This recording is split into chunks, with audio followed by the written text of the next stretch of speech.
मोनसे खोथाखौ गोसोआव लानाया मोजां जे दाख्लैबावै BSU निफ्राय जेसेबांखिनि सोद्रोमाफोर थांदों बिथांमोना जोंनो माखासे इनफरमेशनखौ हरबाय थादों जों बिथांमोनखौ गोरजा बायदिसो दोनहरदों नाथाय फैबाय थानाय बिसायख'थि 2025 नि बिसायख'थि बिथांमोना जोंनाव हिन्जाव गोदान महरै फैफिनगोन नोंथाङा दाबो सम दङ नोंथाङा गावखौनो सुद्रायनानै लानांगौ दङ नोंथाङा मोनसे समाव प्रमद बर'नि एगेन्स्टआवनो बुंदोंमोन जे बिथांनि हिन्जाव प्रमद बर'नि हिन्जावा अबे बिउटि पार्लाराव हाबो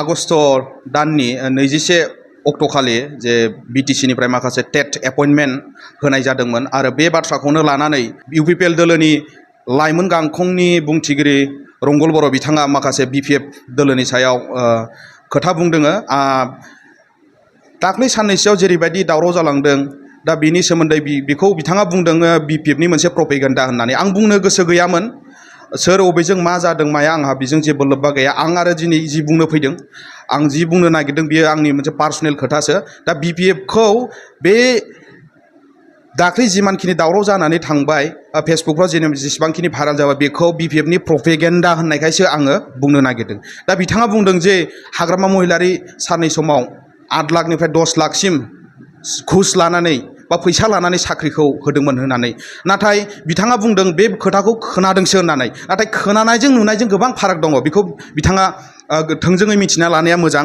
आरो हाग्रामा महिलारि सारनि समाव जे गासिबो पार्टिनि मानसियादि बेफोरबायदि साख्रि मोन्दों बेबायदि नङा जायफोर बिथांमोना मेरिट बेसिसाव सेलेक्ट जादों बिथांमोना साख्रि मोन्दों आरो आं बेखौबो बुंनो नागिरगोन बै समाव BPF नि जाय बेरेखा जानाय दं बिथांमोनाबोथ' साख्रि मोन्दोंना जों बुंनो आं नामखौ आं डाइरेक्टलि बुंनो नागिराखै बिथाङा दिनै इउनिभारसिटियाव मावनानै दङ बिथाङा मोनसे समाव CIT आवबो मावदों आरो सासे बिथांनि नामखौ बुंदों आङो बिथाङानो जाबाय गुरुबासा हायार सेकेन्डारि बे स्कुलावहाय बिथाङा फोरोंगासिनो दङ आरो उदालगुरि कलेजावबो सासे दङ आं नामखौ बुंनो थाङा आं रोखायै आं मोनथिजोबबोनाय आरो आं मेगनजोंनो नुबोनाय दा बिथांमोना बेफोरबायदि ब्लेम होबा जानाय नङा गासिबो हाग्रामा महिलारि सारनि समाव जे मेरिट बेसिसावनो साख्रि मोन्दों रावबो 8 लाख 10 लाख लानानै बेयाव साख्रिखौ होनाय जायाखै नि जे एपइन्टमेन्ट लेटार बे एपइन्टमेन्ट लेटार राननायनि थाखाय बिथांमोना जे गय खानजिसेबो जायाखै होनदों नाथाय बिथाङा फोरमान होनो हागोन नामा जे हाग्रामा महिलारिनि खुंथाय जाय BPF सरकारनि समाव सोरबा गय खानजिसे बिनानै जादों नामा सोरबा चक्लेट गरसे बिनानै जादों नामा सोरबा दै गरदसे बिनानै जादों नामा बेनि फोरमानखौ होनो हागोन नामा जे बिथांमोना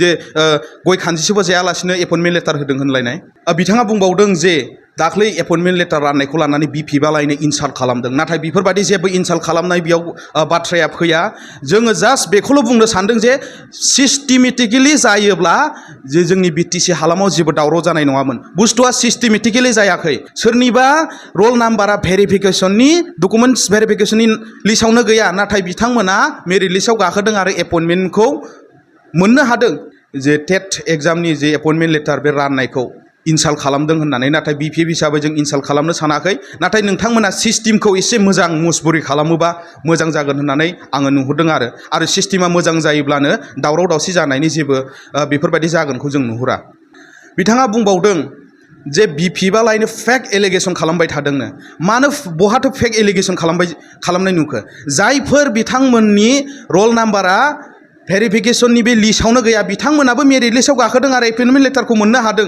आरो सासे सुबुंनि नामानो मोननै मोनथाम नामा बेयाव फैबाय सिरियाल नाम्बाराव फैदों बेनि थाखायसो जेसांखिनि बुंनांगौ बेखौ फेसबुक मिडियाफ्राव बुंनाय जादों बेयावथ' जेबो फेक एलिगेसन खालामाखै प्रुफआनो दङ जायफोर बिथांमोना अपेननिफ्राय DLED BEd लादों बिथांमोनाबो खायफाया मोननो हादों नाथाय बिथांमोना गावसिनि मोनसे SOP हगारदों सेलेक्सनखौ बोरै खालामदों बेनि सायाव मोनसे SOP हगारदों बेयाव बुंदों अपेननिफ्राय जायफोर DLED लादों BEd लादों बिथांमोना मोना दा जोङो नंगौखौ बुंनायाव जोंनि दोलोनि माखासे मानसिफोरा नंगौखौ बुंनायाव बेखौ BPF नि फेक एलिगेसन आरो BPF नि एजेन्ट प्रपेगेन्डा होननानै बिथांमोना बुंनो नागिरदों नाथाय बेफोरबायदि जेबो नङा BPF माखासे केन्डिडेट्सफोरखौ सेलेक्ट जायै केन्डिडेटफोरखौ लानानै मिसलिड खालामदों होननानै नाथाय बेफोरबायदि जेबो नङा मा बिदिब्ला अखिल गगैआ आसाम लेजिस्लेटिभ एसेम्ब्लिनि बे दरखङाव लेन्थन गंसे लानानै स्मार्ट मिटार गंसे लानानै जे बेयाव प्रटेस्ट खालामनाया हारसिङै प्रटेस्ट खालामनाया बे गावनि लाबालाबनि थाखाय ना हल एसे हल आसामनि रायजोफोरनि थाखाय जाखो बिथांमोना बिदि बुंनाया गोरोन्थि खोथाखौ एसे सानै हयै बुंनो थाखाय बिथांमोनखौ आं खावलायनाय जाबाय बिथाङा बुंबावदों जे साख्रियाल' जोबथा थांखि जानो हाया होननानै। मानो जोबथा थांखि जानो हाया जानांगौ? जुदि जोबथा थांखि नङामोनब्ला गोबां लाइमोनफ्रा मानोथो साख्रि नागिरखो? जुदि जोबथा थांखि नङाब्ला नोंथाङा बेनि सोलायै मा होनो हागोन? आंनो बेनि फिननायखौ नांगौ नोंथांनिफ्राय।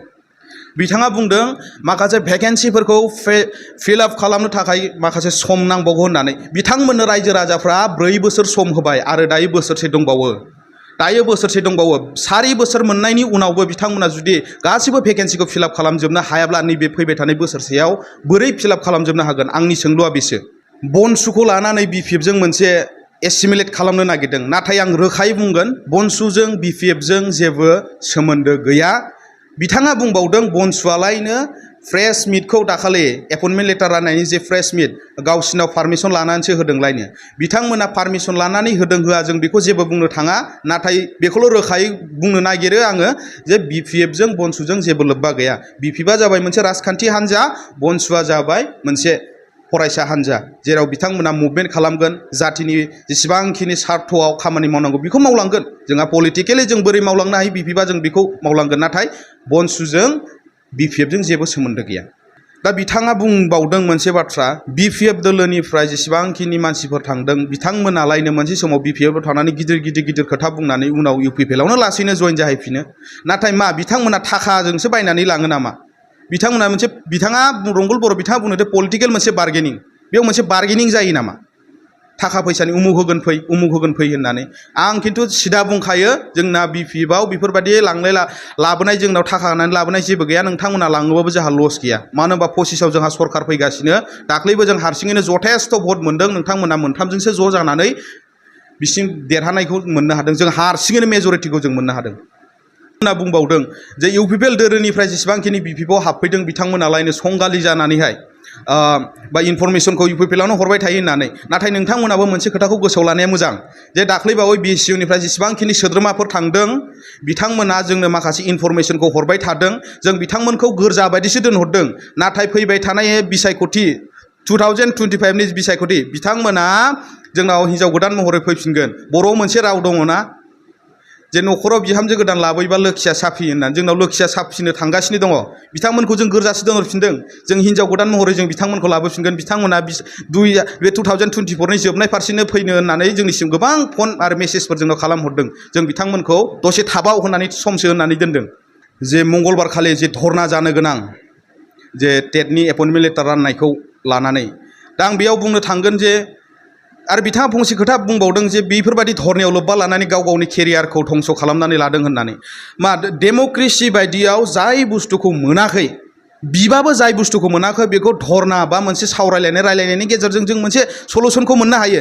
बिथाङा माने बे मंगलबार खालि जि जानांगौ सावरायनो गोनां बा धर्ना बेखौबो खालामजानो बादों। दा बिनि सिङाव मा आन्दोआव मा खोथा हाबनानै दं आं बेखौसो सानबाबो साननो हायाखै दिनैसिमबो। ना सिङाव मोनसे भुवा मोनसे रां लानानै बा सोरनिबा न'खरनि मानसिखौ सोमारनाय नामा? दा बेयाव आंहा मोनसे गोनो गोथो दङ। आरो बिथांमोना बिदि धर्नायाव लानानै केरियारा जे ब्रेक जागोन आं बेखौ जेब्लायबो सानहरा। मानो होनबा BPFआ बेफोरबायदि धर्ना हो मा हो होननानै जेब्लायबो बुंनो थाङा। आरो BPF हिसाबै गासिबो स्टुडेन्टसफोरनि बा गासिबो केन्डिडेटफोरनि ब्राइट फिउचारखौ BPFआ हास्थायो, जेब्लायबो गाज्रिखौ हास्थाया। आरो जों धर्नायाव इनभल्भ लानोबो साना। बिथांमोना डेम'क्रेटिक भाबै जिमानखिनि सावरायनांगौ बा धर्ना होनांगौ बेखौ बिथांमोना खालामगोन। बेयाव केरियार ब्रेक जानायनि जेबो खोथा गैया।